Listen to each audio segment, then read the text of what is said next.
우리가 하나님이 어떤 분이신가에 대해서 생각할 때 쉽게 떠오르는 수식어들이 있잖아요. 자, 어떤 게 있을까요?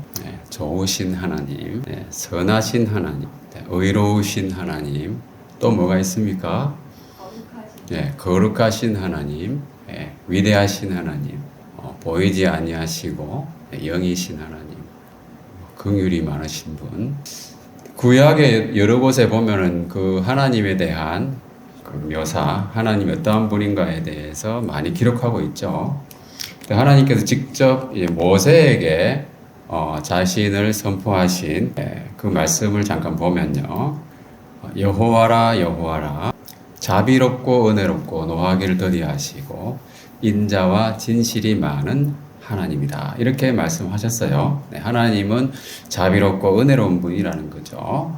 그런데 우리 시편 말씀을 읽다 보면은 다소 뜻밖의 하나님을 소개받게 되는데요.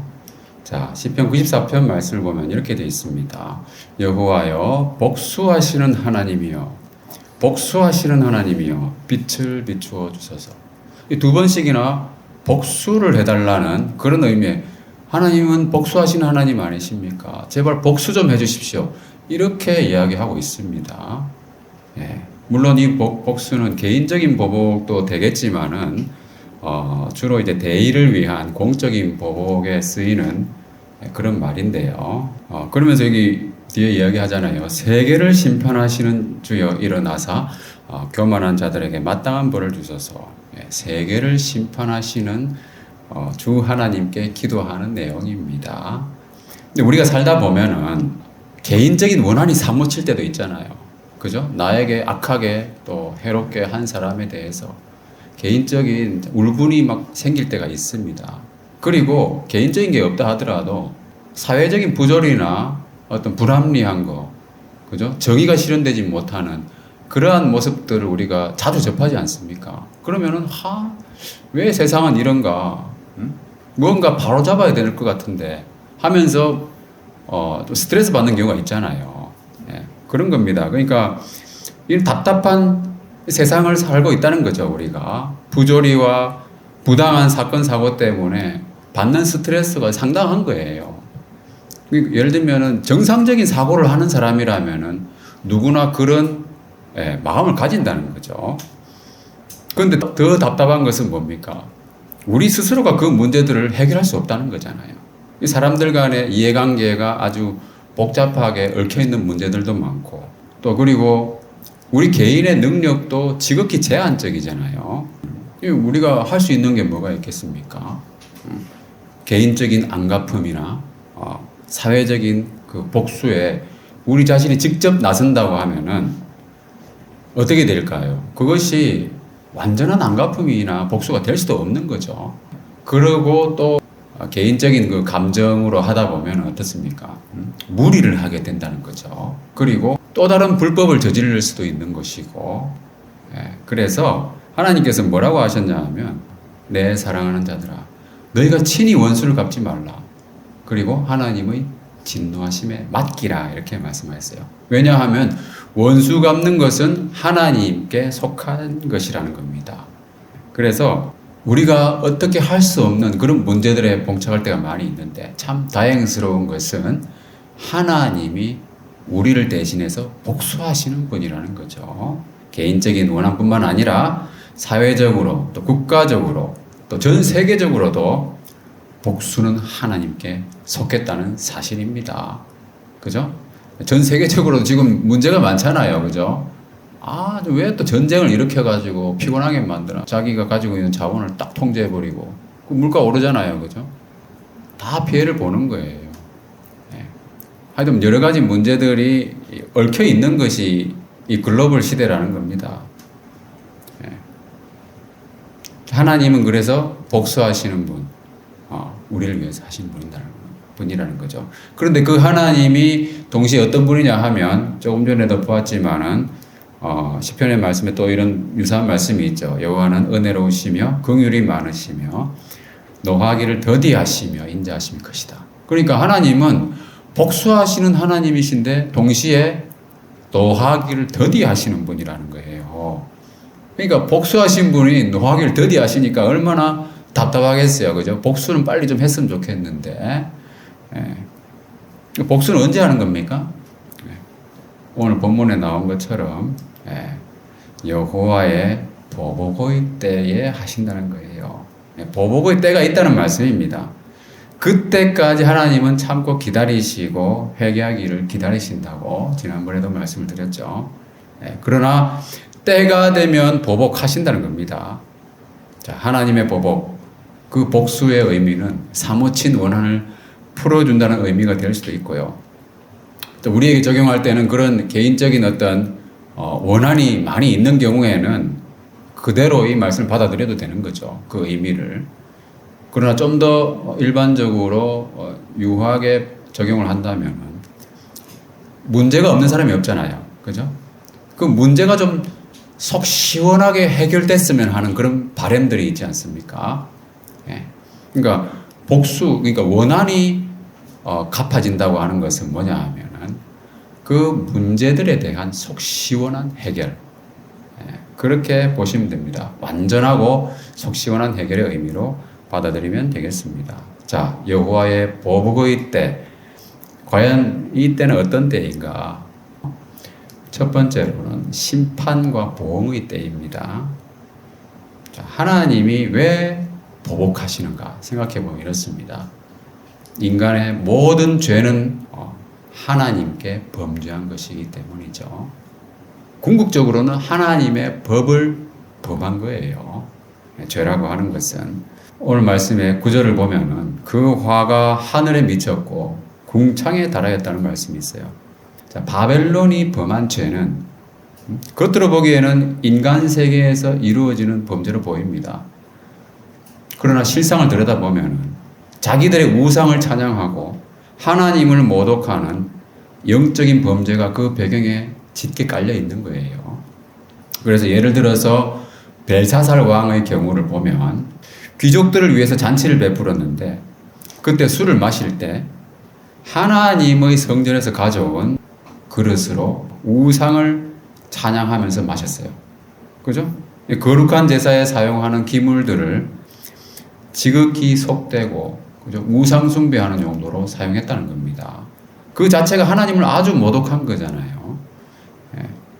거기다가 여기 뭐라고 했습니까? 금, 은, 구리, 쇠, 나무, 돌로 만든 신들을 찬양했다고 그랬잖아요. 자기들이 조각품, 예술품 만든 거잖아요. 그거를 찬양했다는 겁니다. 그러니까 인간의 조각품들을 신으로 형상화해가지고 찬양하는 그 아주 우매한 짓을 한 거잖아요. 하나님의 형상을 심하게 훼손하는 그것은 곧 하나님을 모독하는 것이다 그랬습니다. 인간이 피조물을 다스려야 되는데 자기들이 만들어 놓은 피조물에 절한다는 게 말도 안 되는 거잖아요. 그 하나님의 형상으로 지음받은 그 하나님의 그 형상, 그죠? 그것을 훼손하는 것이다. 그리고 인간들 사이에서 이루어지는 범죄도 근본적으로는 하나님의 법을 범한 것이죠. 예를 들면 이런 예가 있었죠. 자, 다윗이 밧세바를 범했어요. 그리고 그 남편 우리아를 살해했습니다. 아주 끔찍한 범죄를 저지른 거죠. 그러나 이것도 근본적으로 뭡니까? 하나님이 주신 인간관계에 관한 법을 어긴 거잖아요. 그래서 선지자 나단이 다윗에게 왔을 때 다윗이 뭐라고 했냐면 내가 여호와께 죄를 범하였다 이렇게 고백을 했어요. 그리고 이후에 자백하는 기도로 알려진 시편에도 보면은 내가 주께만 범죄하여 주의 목전에 악을 행하였습니다 이렇게 고백하고 있습니다.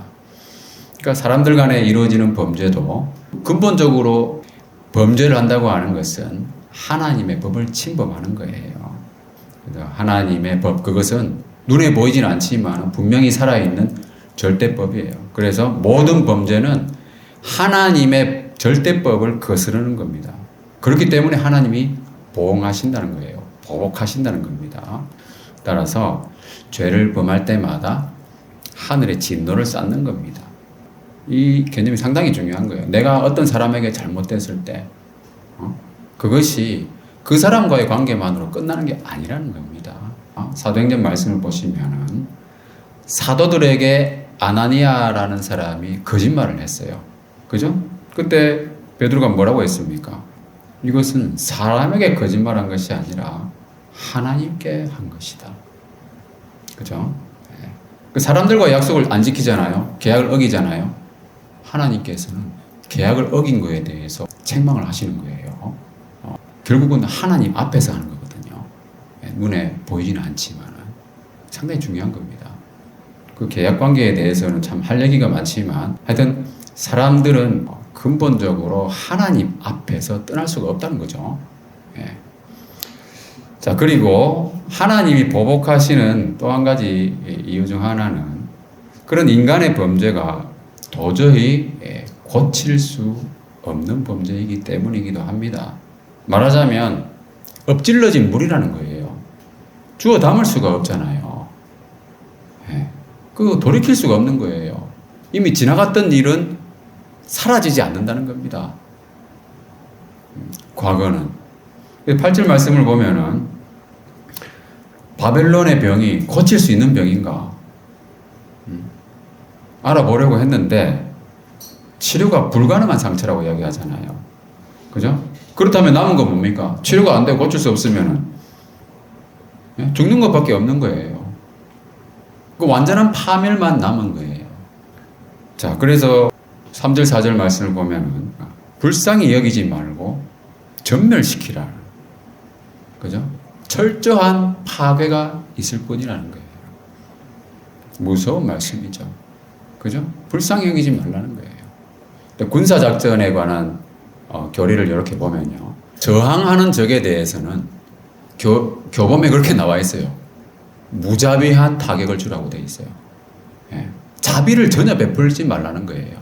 저항을 하기 때문에 항복하는 사람은 살려주잖아요. 그죠? 그렇지만은 저항을 하는 세력에 대해서는 무자비하게 짓밟아 버립니다. 그게 바로 군사작전의 기본이에요. 여러분들 저기 이라크 저도 물론 갔다 왔지만은 미군들이 이라크에 있는 적대 세력들, 잔존하는 적대 세력들 있잖아요. 그 세력들이 있는 지역에 대해서 폭격을 하거나 하는 걸 보면 있잖아요. 싸그리 그냥 완전히 소멸시켜버립니다. 근데 원래 그렇게 돼 있어요. 교범에도. 그렇지 않으면 자기가 피해를 보는데요. 하나님께서도 저항하는, 그죠? 교만한 세력들에 대해서는 불쌍히 여기지 않는 겁니다. 왜냐하면 그들도 불쌍히 여기지 않았거든요. 무서운 얘기입니다. 지난번에 우리 동해 보복 원칙에 대해서, 원리에 대해서 이야기한 적이 있잖아요. 그거예요. 긍휼히 여기는 자를 하나님이 긍휼히 여기시고요. 긍휼이 없는 자에게는 긍휼이 없는 심판이 있다고 말씀하신 거예요. 하나님은 결코 그냥 넘어가시는 분이 아닙니다. 그래서 철저한 파괴가 남아있는 거예요. 왜냐하면 이미 엎질러진 물이고 고칠 수 없는 병이라는 겁니다. 남아있는 건 시간밖에 없는 거예요. 시간 문제라는 거예요. 죽음밖에 없다는 겁니다. 이와 같이 하나님의 보복은요, 확실하고요, 완전하다는 거예요. 그러니까 우리 자신에게 어떤 뭔가 답답한 거, 사무친 원한 이런 것들에 대해서 빨리 좀 해결했으면 좋겠는데 그건 우리 생각이고요. 하나님의 보복에 우리가 의탁을 하면은 하나님이 그 문제들을 완벽하게 철저하게, 그죠? 해결해 주신다는 겁니다. 그건 제 말이 아니고 하나님 말씀이잖아요. 그죠? 완전하게. 그리고 하나님이 해결하시기 때문에 내가 어떤 불법을 저지르거나 그럴 문제가 소지가 없잖아요. 그죠? 깔끔한 해결이 되는 거예요. 하나님께 맡기면은. 때가 이르면은 하나님이 일어서십니다. 그게 바로 하나님의 보복의 때, 여호와의 보복의 때라는 거예요. 예. 그래서 인간의 죄의 문제에 대해서는 엎질러진 물이기 때문에 다시 주워 담을 수 없다. 그러면 인간의 죄의 문제는 어떻게 해결하느냐? 그죠? 새로 담는 거예요. 그죠? 예. 그 방법밖에 없는 거예요. 인간의 죄의 문제를 해결한다고 하는 것은. 그래서 그 문제에 대해서는 죄에 대한 완전한 해결 문제. 그죠? 이것은 새 창조에 관한 말씀입니다. 예. 그 철저한 파괴. 그것은 인간의 전적인 타락에 의해서 기인되는 거잖아요. 새 창조에 관한 말씀으로 우리가 이 문제를 들여다봐야 되는데 이것은 좀 더 다른 얘기이기 때문에 오늘 더 다루지는 않겠습니다. 자, 그래서 하나님의 보복, 그 어떻게 이루어지는가? 1절 말씀에 보면은 멸망시키는 자의 심령을 부추긴다고 그랬어요. 하나님은 보복을 하시는데 어떻게 일하시는가를 보면은 심령을 부추긴다고 했는데 여기서 심령이라고 번역된 것은 루아흐입니다. 그래서 영 또는 바람으로 번역이 되거든요. 아주 중요한 단어죠. 하나님의 영으로도 번역이 되는 단어이기 때문에. 근데 여기서는 2절에 나오는 키질한다는 말이 있잖아요. 그래서 키질할 때 바람을 일으키고 또 바람을 이용하기 때문에 키질한다는 이 말과 연관해서 바람으로 번역하는 것이 좀 더 자연스럽다 하는 겁니다. 그래서 이 말의 원문의 뉘앙스를 좀 더 살려서 번역하면은 하나님께서는 멸망시키는 혹독한 바람을 일으킬 것이다. 이렇게 말씀하시는 겁니다. 자, 하나님의 보복은 어떻게 이루어지는가? 하나님이 일하시는 것이 거의 그렇지만은 바람을 일으키는 거예요. 하나님 바람을 일으키십니다. 자, 이번 여름이 유난히 더운 이유가 뭡니까? 폭염이 지속되는 이유도 결국 바람이죠. 우리 한반도를 이불처럼 덮고 있는 고기압, 고온 다습한 남서풍, 다 바람이잖아요. 바람은 공기의 흐름인데 비유적으로 어떤 유행의 바람이라든지 트렌드의 바람, 그렇게 말하기도 하잖아요. 문화의 흐름이나 사회적인 현상이 특정한 방향으로 기우는 것도 바람에 비유해서 말하기도 합니다. 그래서 한때는 지역별로 혁명의 바람이 불었죠. 그리고 우리나라에도 민주화의 바람이 불었고요.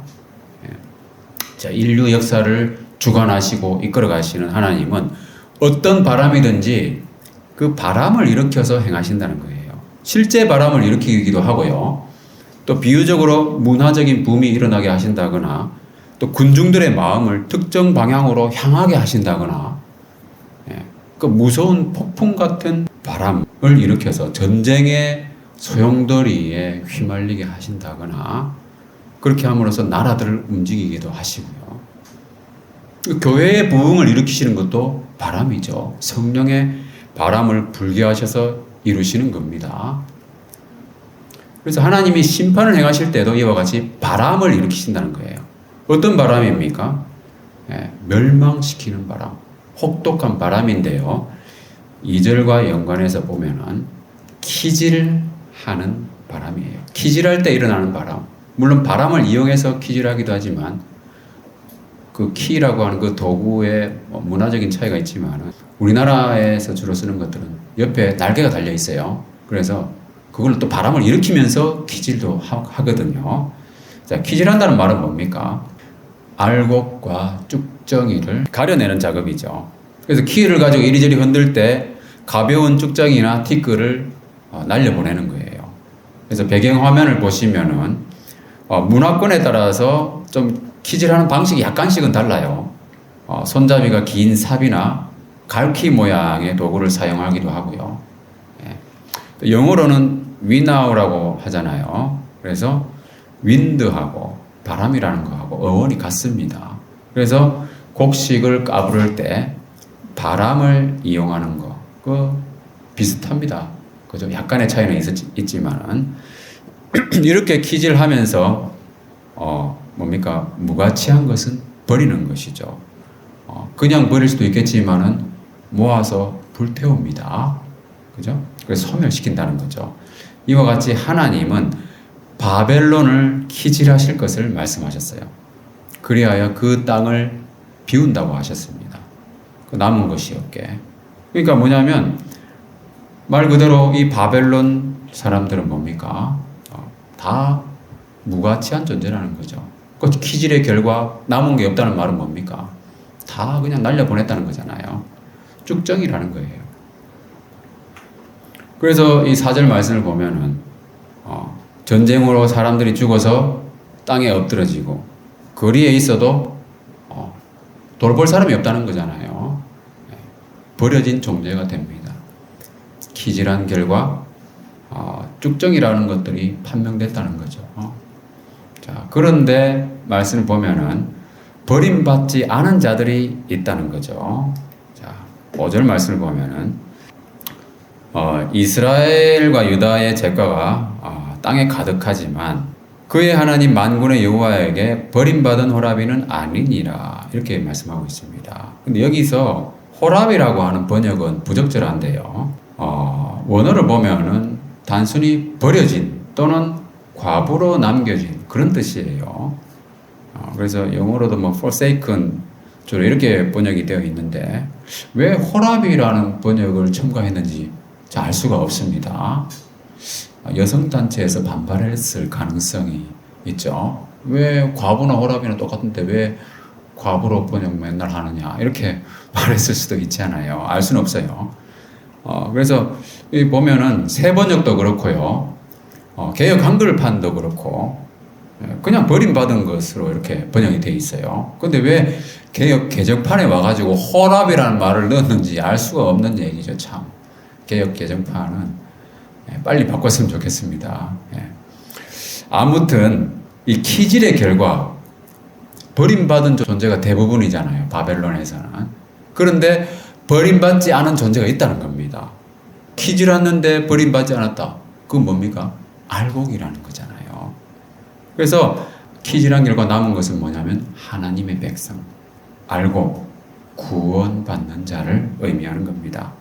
그래서 바벨론 가운데서 도망하여 나와라. 그래서 각기 생명을 구원하라고 그랬잖아요. 그들은 어떤 사람인가? 이 말씀대로 바벨론에서 탈출하라는 명령을 받은 사람이에요. 그리하여 심판의 형벌로부터 구원받는 사람들이죠. 자, 여러분 바벨론은 어떤 나라입니까? 당시에 가장 호화롭고 강대한 제국이었잖아요.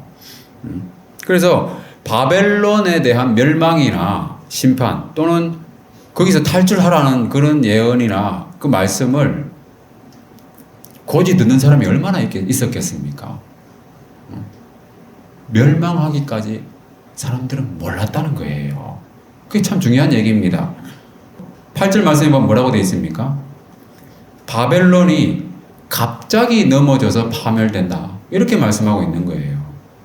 갑자기 넘어져서. 그죠? 자, 건강하고 좀처럼 앓은 적이 없는 그런 사람이 갑자기 넘어지는 경우 있잖아요. 그런 사람은 다시 일어나기가 참 어렵더라고요. 제가 몇몇 사례를 들어본 경우에도 그렇습니다. 바벨론은 정말 망할 것 같지 않지만 그런 나라였지만 갑자기 넘어져서 파멸됐기 때문에 그 주민들은 공포심이 얼마나 대단했겠습니까? 그런 제국 속에 살면서 바벨론 멸망에 대한 그 메시지를 진지하게 받는 사람이 누가 있겠습니까? 탈출에 대한 명령을 심각하게 받아들이는 사람이 누가 있겠냐 이거죠. 그걸 받는 사람이 바로 하나님의 백성이라는 거예요. 이 세상 나라에 대한 것도 마찬가지입니다. 인류 문명이 아주 비약적으로 발전하잖아요. 지식과 과학 기술에 대한 신뢰가 정말 도를 넘을 정도입니다. 역사의 종말에 대한 이야기를 진지하게 받는 사람이 얼마나 되겠습니까? 이 세상 멸망에 대한 탈출 명령, 그것을 누가 제대로 받아들이겠어요? 그런데 그 말씀을 받는 사람이 하나님의 백성이라는 거예요. 자, 데살로니가전서 말씀을 보면은 주의 날이 언제 이를 것인가? 언제 이른다고 했습니까? 주의 날은 밤에 도둑같이 이른다 그랬어요. 그리고 평안하다, 안전하다 할 그때의 멸망이 갑자기 이른다고 그랬어요. 그 인류 역사가 얼마나 지속될지 모르지만 거의 막바지에 이르렀다고 하는 것은 우리가 여러 징조를 통해서 알 수 있잖아요. 그러나 대부분의 사람들은 훨씬 더 지속될 것처럼 생각합니다. 그래서 줄기세포 연구를 하고 있잖아요. 그죠? 그리고 화성 탐사도 하고 있고, 달도 뭐 탐사하고. 그 진화론을 믿는 사람들, 그 진화론을 믿는 대부분의 사람들은 인류가 더 진화해가지고 지금의 환경 문제라든지 그런 모든 문제들을 다 해결할 수 있을 것이라고 생각합니다. 그 헛된 생각이라는 거예요. 지금의 세상은 멸망하고 불에 소멸될 것이라고 하는 성경의 예언을 믿지 않습니다. 오히려 평안하고 안전해질 거라는 생각을 하는 거죠. 그러나 멸망은요, 서서히 일어나는 것이 아니라는 거죠. 갑자기 일어난다고 했습니다. 그래서 사람들은 그런 메시지를 비웃는 거죠. 우리가 전한 메시지를.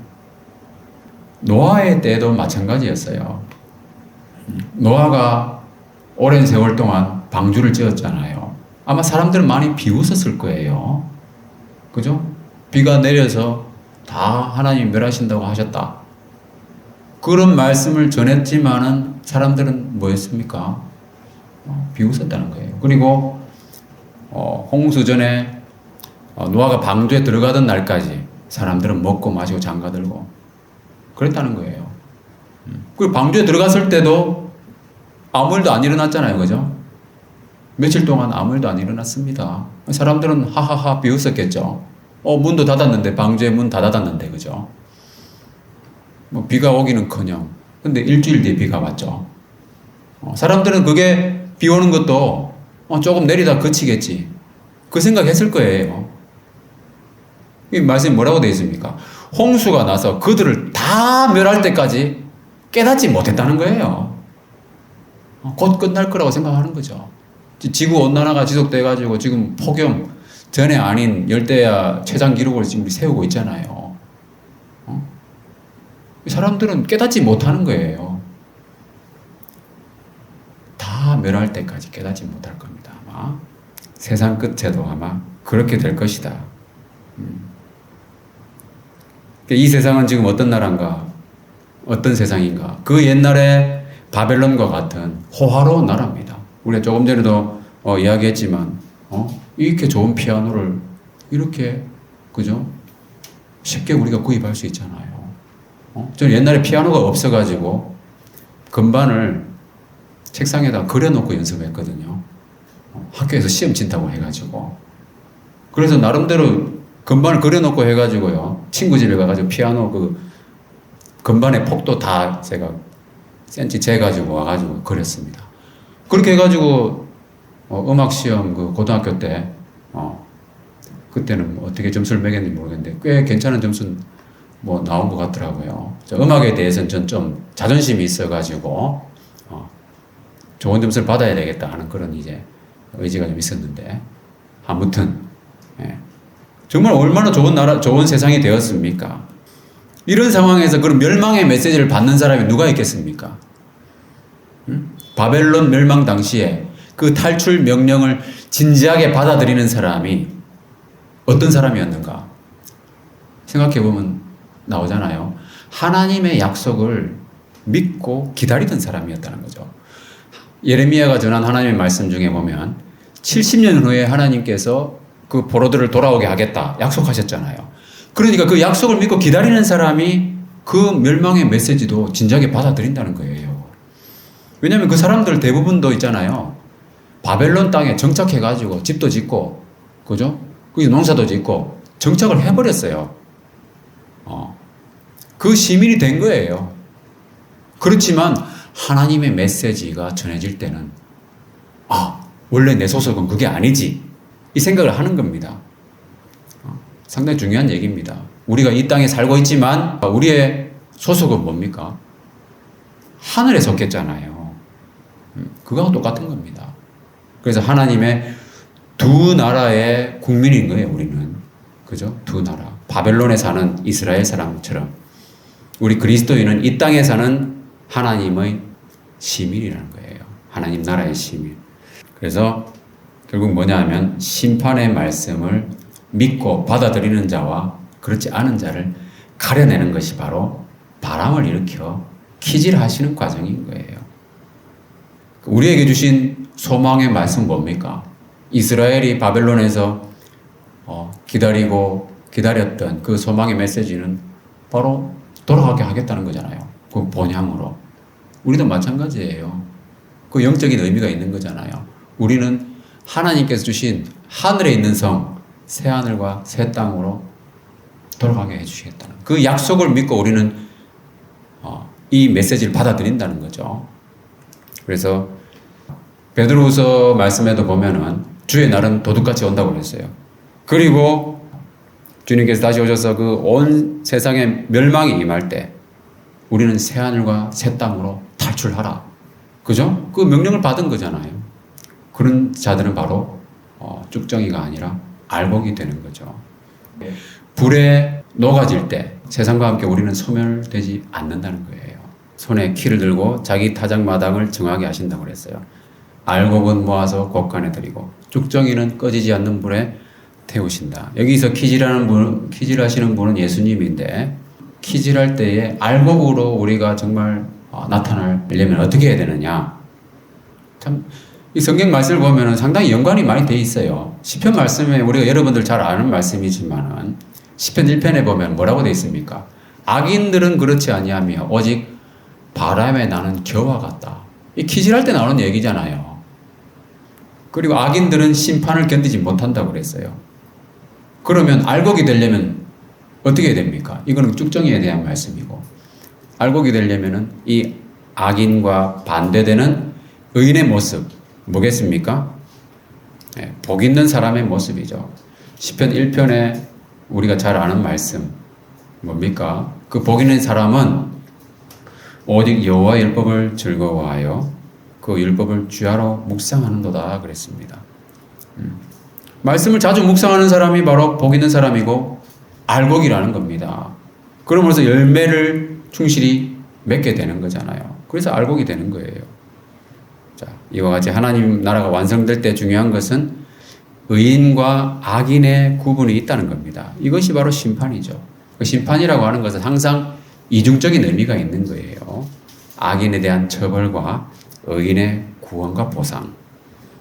자, 그래서 이 바벨론에 대한 이 심판의 말씀은 하나님 나라 백성의 구원의 약속이기도 한 거예요. 그죠? 완성될 하나님 나라에 대한 예표적인 말씀입니다. 자, 그리고 하나님 나라에서 키질하시는 분은 바로 예수님이라고 했는데 오늘 말씀에 보면은 바벨론 심판 때에 키질하시는 분도 바로 여호와 하나님입니다. 그래서 키질하는 도구, 그러니까 키에 해당되는 것은 뭡니까? 여기 보면은 타국인이라고 되어 있는데 구체적으로 말하자면 바사 군대의 사령관 고레스에 해당되는 거죠. 그러니까 바벨론 다음에 나타날 제국, 그 페르시아 제국도 하나님의 손에 있는 거잖아요. 그죠? 하나님이 키질하시니까. 그 바벨론도 한때 하나님의 손에 있던 도구였죠. 이 보면은 바벨론은 여호와의 손에 잡혀 있어 이렇게 되어 있습니다. 그래서 뭐냐 하면 이 세계를 지배하는 막강한 세력도요 하나님의 손에 있는 도구에 불과한 거예요. 강한 제국뿐만이 아니죠. 세상 모든 나라가 하나님의 손 안에 있는 도구입니다. 그래서 하나님 앞에서는 정말 겸손해야 되는 거죠.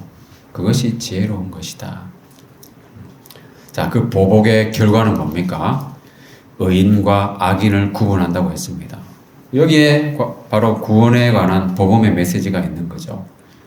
최종적으로 가려지는 의인과 악인. 누가 의인이며 누가 악인인가?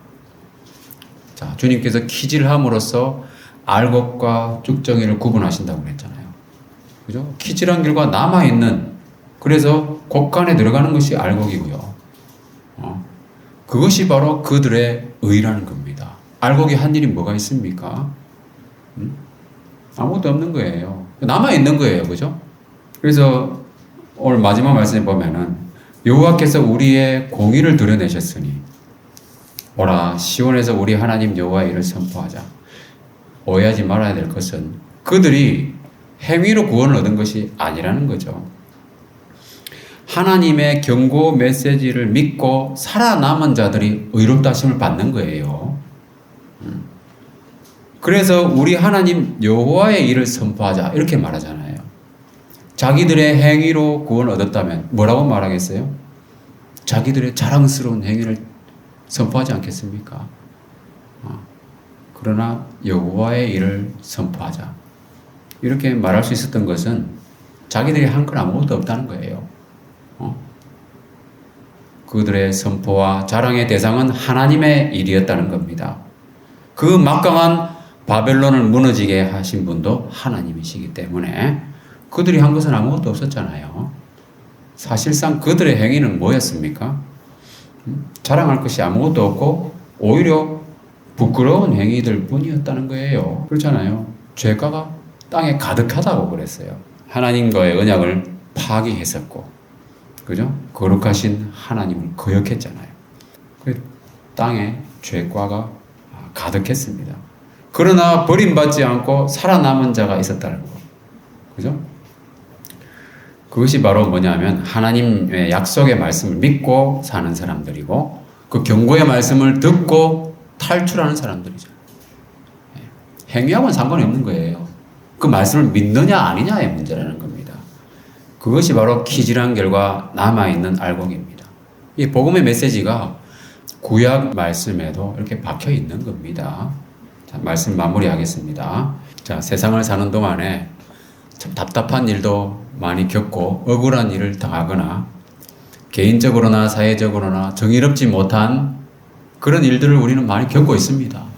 그죠? 정도의 차이는 있지만은 문제가 없는 사람이 없어요. 그럴 때마다 스트레스도 받고 심령도 상하잖아요. 그죠? 어떻게 이 문제들을 해결할 것인가? 우리의 능력이나 우리가 할 수 있는 일은 지극히 제한적이고 미약한 것입니다. 하나님이 보복해 주셔야 되는 거예요. 하나님의 보복은 확실하고 완전하기 때문이죠. 그렇게 하나님의 일하심을 통해서 정의가 완전히 실현되는 것을 우리는 경험할 수 있습니다. 우리가 그런 경험을 하려면 어떻게 해야 되는가? 오늘 본문의 다음 말씀을 한번 보도록 하겠습니다. 다음 말씀을 보면은 하나님께서 보복하시는 것은 그의 성전을 위한 보복이라고 했는데요. 원문을 직역하면은 여호와의 보복, 즉 그의 성전의 보복이다. 이렇게 되어 있어요. 그러니까 뭐냐면 여호와 하나님과 성전이 동일시되는 거예요. 그죠?